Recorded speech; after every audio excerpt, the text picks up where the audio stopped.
দেশের চলমান রাজনৈতিক পরিস্থিতি আমদানি রপ্তানি বাণিজ্যে তেমন কোনো প্রভাব না ফেললেও বছরের মাঝামাঝিতে শুল্ক কর্মকর্তাদের কর্মবিরতি এবং পরিবহন ধর্মঘট কিছুটা সংকটে ফেলেছিল চট্টগ্রাম বন্দরের কার্যক্রমে। তবে সব জটিলতা কাটিয়ে বন্দর যেমন ছন্দে ফিরেছে, তেমনি চলতি বছরের 20 ডিসেম্বর পর্যন্ত 33 লাখ কন্টেনার 13 কোটি 39 লাখ মেট্রিক টন কার্গো পণ্য হ্যান্ডেলিং করে আগের সব রেকর্ড ভেঙেছে।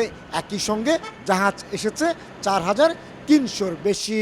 2025 ক্যালেন্ডার ইয়ারে গত বছরের চাইতে আমরা জাহাজ, কন্টেনার হ্যান্ডলিং এবং কার্গো হ্যান্ডলিংয়ের ক্ষেত্রে নতুন রেকর্ড স্পর্শ করেছি। ইতিমধ্যে জাহাজের ক্ষেত্রে আমরা 4,000-এর অধিক জাহাজ হ্যান্ডেল করেছি। কার্গোর ক্ষেত্রে আমরা 13 কোটি 27 লক্ষ 50 হাজার মেট্রিক টন বাল্ক আমরা হ্যান্ডেল করেছি।